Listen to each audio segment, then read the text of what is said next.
Tila. Hindi mapakali ang grupo ng mga kakampi ni Marcos dahil nag-file na naman ito ng impeachment laban ka Vice President Sara Duterte kahit na sinabi na ng Korte Suprema na unconstitutional ang nasabing impeachment. Nasa harap ninyo ako ngayon bilang kinatawan ng kabataan at isa sa 3 miyembro ng Kamara na nag-endorso ng verified complaint mula sa taong bayan. 36 na individual mula sa iba't ibang sektor para sa impeachment ni Pangulong Ferdinand Romualdez Marcos Jr. dahil sa kanyang pagtataksil sa tiwala ng publiko sa kanya o betrayal of public trust na alinsunod sa konstitusyon ay isang marapat na batayan para matanggal siya sa kanyang pwesto. The Constitution says public office is a public trust. Iniutos ng saligang batas sa mga pampublikong opisyales na lagi silang magkaroon ng pananagutan sa taong bayan, mamuhay ng simple, at maglingkod sa mamamayan ng may pinakamataas na katapatan, responsibilidad, at integridad. Madam Chair, sa nagdaang mga buwan at taon, it has become clear to us that President Marcos Jr. has not heeded this constitutional command. It is for this reason that the people are charging him with betrayal of public trust. Ayon sa Korte Suprema, sa Gonzales III versus Office of the President, ito ay maituturing na gross faithlessness against public trust, tyrannical abuse of power, inexcusable negligence of duty, favoritism, gross exercise of discretionary powers, at iba pa, na nakakayurak sa interes ng publiko at nakakasira sa reputasyon ng opisina. May nakikita tayong 3 kagagawan na pasok sa definisyong ito. Una, pinagtaksilan niya ang tiwala ng publiko sa pag-institutionalize ng isang sistematikong iskema ng korupsyon sa pamamagitan ng pagbuo at pagpapatupad ng pinangalangang BBM Parametric Formula bilang opisyal na mekanismo ng alokasyon ng pondo para sa flood control projects at iba pang infrastructure projects ayon sa dikta ng mga opisyal ng administrasyon at leadership of the legislature, thereby converting the national infrastructure budget into a centralized apparatus for plunder. Ikalawa, sa ilalim ng termino ni Pangulong Marcos Jr., pinalobo niya ang unprogrammed appropriations sa mga halagang hindi pa kailanman nakita ng kasaysayan natin. Sa ilalim nitong iskema ng budget na kailangan ng direct approval ng Pangulo, kumuha ang Malacanang ng pera galing sa PhilHealth, PDIC, upang pondohan ng flood control projects na napatunayan ng bukal ng pangungurakot. Nagpapakita ito ng gross exercise of discretionary powers for purposes contrary to the duties of the office. Sumumpa ang Pangulo na itaguyod ang konstitusyon, pero sa pag-abuso sa unprogrammed appropriations ay sangkot siya sa paglabag nito, sa paglusot sa konstitusyonal na kapangyarihan ng Kongreso na itakda ang pambansang budget. Ikatlo, may mga testimonya na personal at direktang iniutos ni Pangulong Marcos Jr. ang pagpasok ng hindi bababa sa 100 bilyong pisong halaga ng mga maanumalyang flood control projects at iba pang proyekto ng infrastruktura sa 2025 General Appropriations Act. Si Yusek Bernardo mismo ang ginawang state witness ngayon sa mga kaso kontra korupsyon ang nagkumpirma na may nakuha nga ang Malacanang, bagay na kinikilala sa Senate Blue Ribbon Committee hearings. Marami ang nanalig sa mga ulat at pangako sa SONA pa lamang ng Pangulo. Noong SONA 2024, may pinagmalaki na may natalang 5,500 na natayong flood control projects. Pero sa sunod na taon, lalabas na sa buong panahon pala ay wala raw kaalam-alam ang Pangulo sa pangungurakot dito. Kundi man ito pagpapanggap at panloloko sa publiko dahil sangkot siya, lantaran naman itong kapabayaan. Sumumpa ang Pangulo to, quote, do justice to every man, to consecrate himself to the service of the nation. At sa dulo, hindi naman po ito nakita. In the past year, we, the youth, heard time and time again of the expectation from us to take charge of our future. Para tuparin ang aming papel bilang pag-asa ng bayan, ito ang ginagawa namin ngayon. We will hold public officials to account for their misspending, for the pesos that should have went to public and social services but went to personal interest. Wala na dapat makalusot. Ito ang panahon ng pananagutan. Sa inendorso naming verified impeachment complaint laban kay Pangulong Marcos Jr., sinasaad natin ang facts constituting betrayal of public trust. Wala pong rason kung bakit hindi dapat ito tumuloy-tuloy sa hearing proper. Bilang mga mambabatas, Madam Chair, hindi dapat tayo matakot na ungkatin ang katotohanan. Ang hiling ng kinatawang ito, let the Filipino people who suffered from disasters and lacking basic social services because of misuse and abuse of public funds see their day in court. Let the Filipino people repose their trust in a public office that deserves it and does not betray it. We, the Filipino youth, demand better leaders. And we deserve of public trust. So, nakita naman natin noong mga hearings na kinundak dito sa 19th Congress, yung tungkol doon sa confidential funds, kung ano ito. So specifically, yung una ay by gross abuse of discretionary powers over 612.5 million pesos. So, ito yung confidential funds involving OVP and DepEd, doon sa December 2022 until the third quarter of 2023.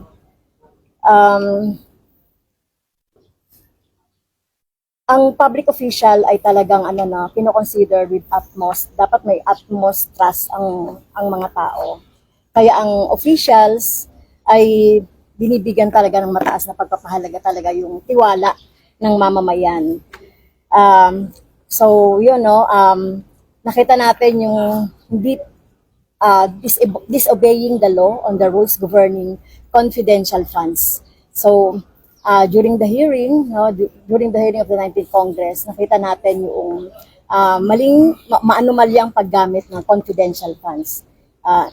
11 million a day, doon sa 500 million pesos na confidential funds. Mula noong December 2022, 11 days. And then, spent 53 million alleged rental safe houses for alleged informants from the period of December 2022 to December 2023, including 16 million for alleged safe house, etc. Pangalawa, gross disregard of principle of transparency. So, nakita naman natin yung wala talagang transparency and accountability. This is a tantamount to malversation of misappropriation or misuse of public funds. Failed to submit complete liquidation reports to the COA. Okay? Next, by her gross disregard of transparency and accountability, inorderan niya pa nga yung kanyang subordinates na mag-produce ng mga peking mga accomplishment reports.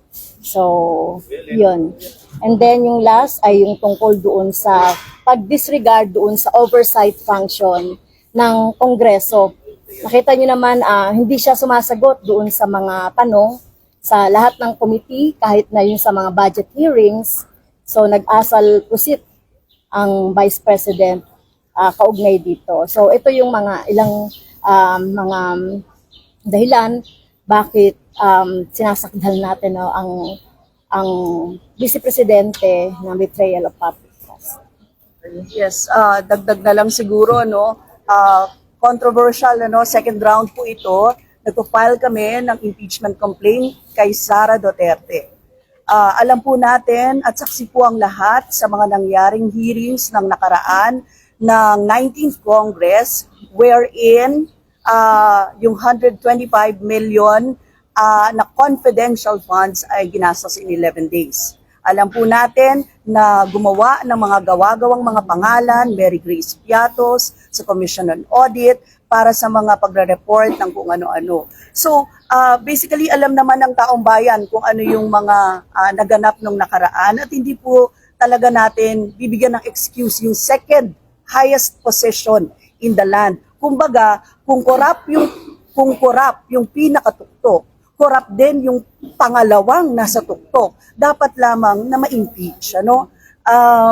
Pangalawa po, ang prayer po namin dito talagang makita no ng Committee on Justice that the complaint is sufficient in form and substance and that there is a probable cause to impeach Sara Duterte as Vice President.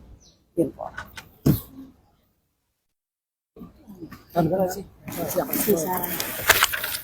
Inendorso ng Makabayan at ng Gabriela Women's Party ang verified impeachment complaint na ito laban sa pangalawang Pangulo, Sara Duterte. Dahil matagal nang hinihintay ito ng taong bayan, nabigyan natin ng daan na imbestigahan at magkaroon ng pagdinig sa pamamagitan ng impeachment proceedings, iyong walang habas na pagwawaldas ng pondo ng bayan, lalong-lalo na sa pag-abuso ng confidential at intelligence funds na nasa 612.5 million pesos. Hindi biro yan sa panahon na napakataas ng presyo ng bilihin, naghihirap ang sambayan ng Pilipino sa napakabigat ng mga buwis, samantalang winawaldas lang pala ng ating mga matataas na officials. Kaya hangad natin na mabigyan daan ang pagdinig na ito at mapanagot ang lahat ng kurakot. Sa bahagi naman ng kabataan, ako po ay complainant noong unang final ang impeachment complaint kay VP Sara Duterte last December 4, 2024. Bagamat hindi ito nagpatuloy sa trial sa Senate, ngayon ay pagkatapos ng rulings ng Korte Suprema, nandito tayo muli para i-refile ang impeachment complaint at syempre to take charge of the future of the youth. At magsisimula ito by holding to account public officials from the top na paulit-ulit ay tinatakasan ang pananagutan. We have strong basis for this impeachment complaint. Dadagdagan pa nga with the Madriaga testimony. So, ang ating muling hiling no, ay sa House Committee on Justice o kung ano mang kapalaran nito sa House, ay agad mabagsakan na merong probable cause for impeachment, matransmit po ito sa Senate, at magsimula ang trial and that it proceeds forthwith.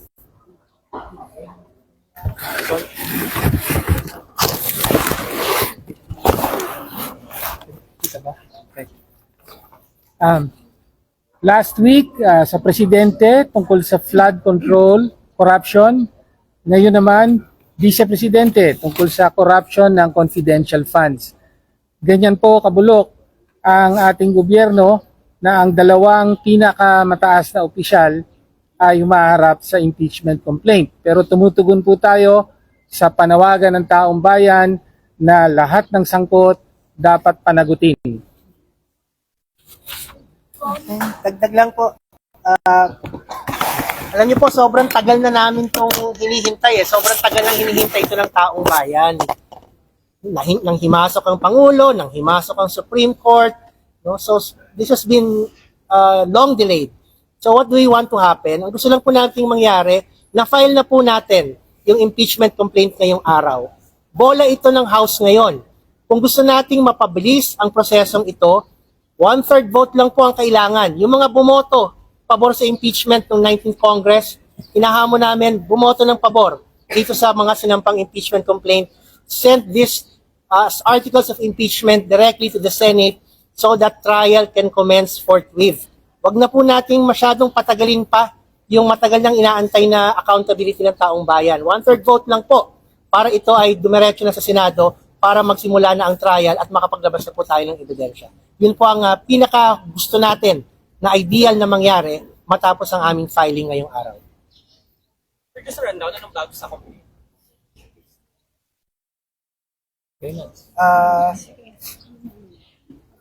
Basically, nag-refile tayo ng complaint from the past kasi nga hindi naman ito napagbigyan at nadinig, no?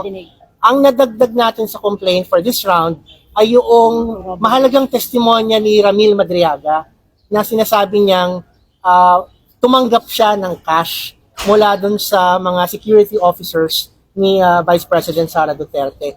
Tumutugma yung timeline niya doon sa mga narinig na natin na testimonya ng mga special disbursing officers kaugnay ng pag-withdraw ng pera at pagbibigay nito sa mga security officers.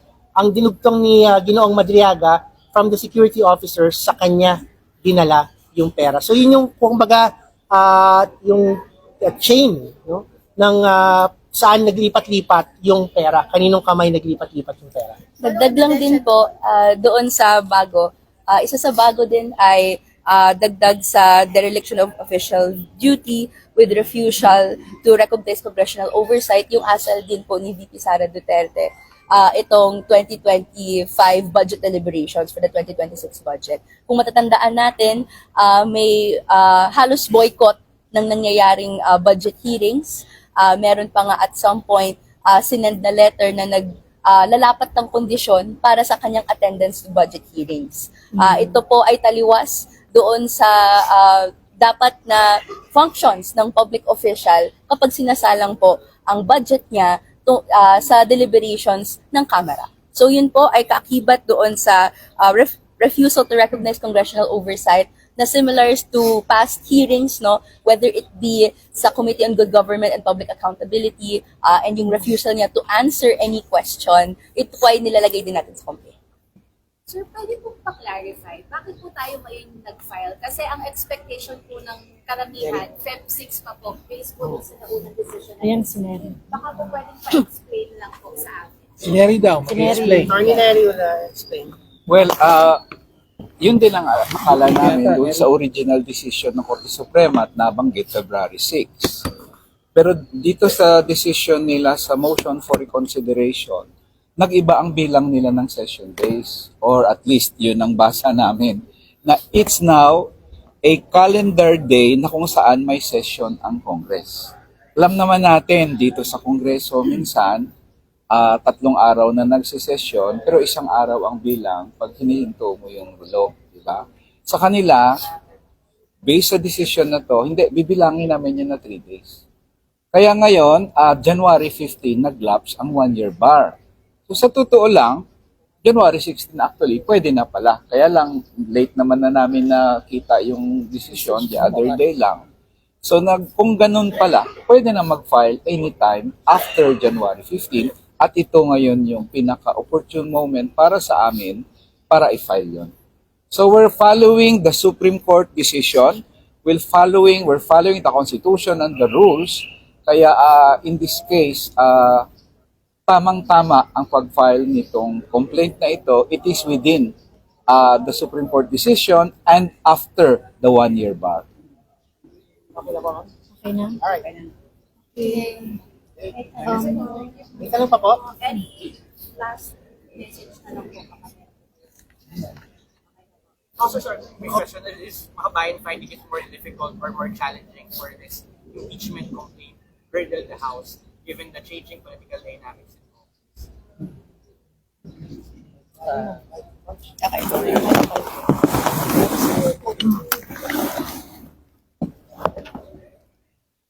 Well, ini-expect namin na yung mga nasa Kongreso pa na nag-endorse ng complaint sa nakaraan ay mag-endorse muli. No? Paano ba to? Narinig. Okay, sorry. Okay. Ulit. Well, ini-expect natin na yung mga nag-endorse sa nakaraang Kongreso na narito pa ay mag-endorse muli at madaragdagan pa ito. No, hindi naman pwedeng magbago ng ganon ang paninindigan. No? Kaya we expect na makukuha ang 1/3 at mapabibilis ang transmission sa Senado at makapagsisimula na forthwith ang trial na naunsyami. So finally, dapat matuloy ang impeachment trial ni Vice President Sara sa lalong madaling panahon. Lisa. Bilang mga ordinaryong mamamayan, talagang in the future mahihirapan kami sa pag-file ng impeachment complaint kasi pabago-bago yung rules. Yung isang nagbago kasi dito, yung pagtatakda kung kailan yung filing at saka kung kailan yung initiation. Iyon dinefine ng Supreme Court.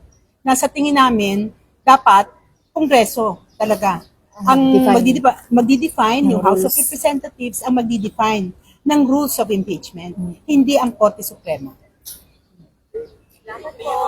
Okay. Ano? Hindi na po. Wala po tayong zero. Salamat. Ano yung zero? Kaya tatapusin. Isa-isang Sir, just a rundown, anong bago sa complaint ng complainant service?